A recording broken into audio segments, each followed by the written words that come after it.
গুনাহ, কেউ বলছে না চুরি করা বড় গুনাহ, কেউ বলছে না মিথ্যা কথা বলা বড় গুনাহ।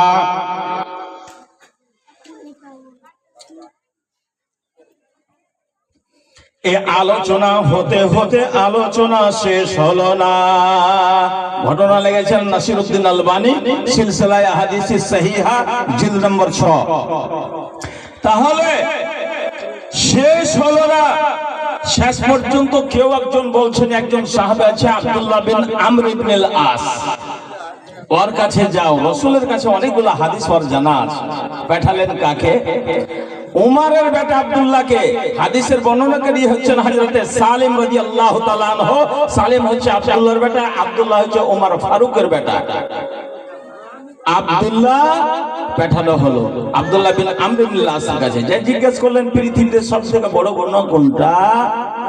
উনি বলছেন সব থেকে বড় গুনাহ রাসূলের মুখে যে আমি শুনেছি, দারু শরাব পান করাটা হলো সব থেকে বড় গুনাহ। আল্লাহু আকবার। বলে জিনা থেকে বড়? বলে জিনা থেকে বড়। মানুষকে মেরে ফেলে দেওয়া থেকে বড়, বড় জিতার থেকে বড় গুনাহ যারা শরাব খায়, দারু খায়। আয়েশা বলল মাজলিস, বড় মাজলিস বসা আছে। মাজলিসে কে কে আছে? হযরত আবু বকর আছে, ওমর আছে, আলী আছে, বড় বড় সাহাবী বসা আছেন। শত শত সাহাবীর সামনে বয়ান করলে যে সব থেকে বড় গুনাহ হলো দারু খাওয়া।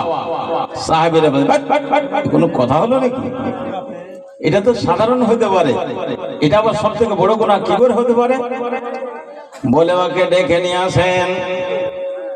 হযরত আব্দুল্লাহ বিন আমর ইবনে আসের কাছে যাওয়া হলো। বললেন নবীজি বলেছেন বনি ইসরাইলের মধ্যে একটা জালিম দুর্বিচার বাদশা, তার সামনে একজন মুসলমান যুবক ধরা পড়লো। 18 বছরের তরতরা নতুন যুবক জওয়ানি আছে, তাকে গ্রেফতার করেছে। আর গ্রেফতার করার পরে বলছে তুমি বলো তুমি কাকে মানো? বলে লা ইলাহা ইল্লাল্লাহ মুহাম্মাদুর রাসূলুল্লাহ, এক আল্লাহকে মানি, মুহাম্মদকে নবী মানি। বলে শোনো আমি 4টা তোমাকে অপশন দিচ্ছি। একটা 18 বছরের সুন্দর রমণী বেটি ছেলে, সুন্দর খুবই বিউটিফুল, তাকে সাজিয়ে ধাজিয়ে সামনে এনে দাঁড় করে দেওয়া হলো।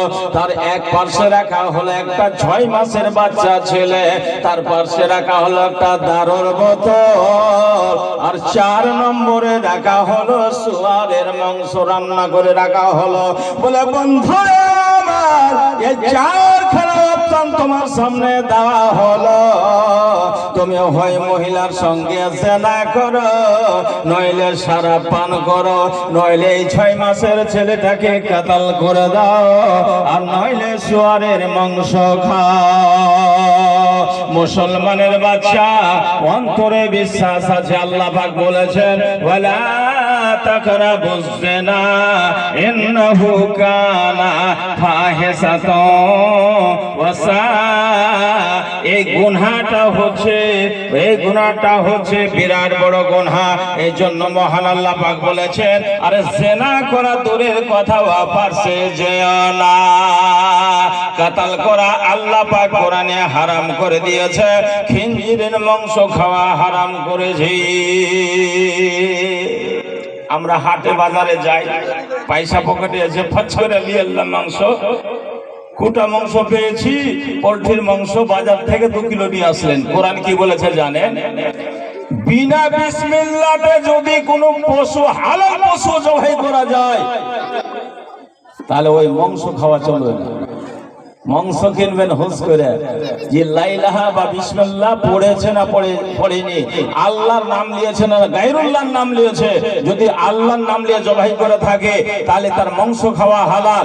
আর যদি গায়রুল্লাহর নাম নিয়ে যদি জবাই করে থাকে মাংস খাওয়া হারাম। গোটা নিয়ে আসেন, নিজে জবাই করে খান, এটাই হচ্ছে ইসলামী তারিকা। ছেলেটা চিন্তা করলে কি করা যায় রে বাবা, 4টাই তো বড় গুনাহের মধ্যে কোনটা ছাড়ি আর কোনটা করি? মনে মনে চিন্তা করলেন জিনা করা হারাম, ছেলেকে মেরে দেওয়াও হারাম, মার খেঞ্জের শরীর মাংস খাওয়াও হারাম। তবে এর মধ্যে সব থেকে ছোট গুনাহ মনে করছে যদি শরাবের বোতলটা পান করে নি, এই তিনটা কাজ করব না, এই সাধারণ ছোট গুনাহ করে জীবনটা আমার বেঁচে যাবে। কারণ জালেম বাদশা বলেছে চারটার মধ্যে একটা কাজ না করলে তোমাকে মেরে দেওয়া হবে, হত্যা করা দেওয়া হবে। একই তোমার খেলারে দয়াল, একই তোমার নীলা।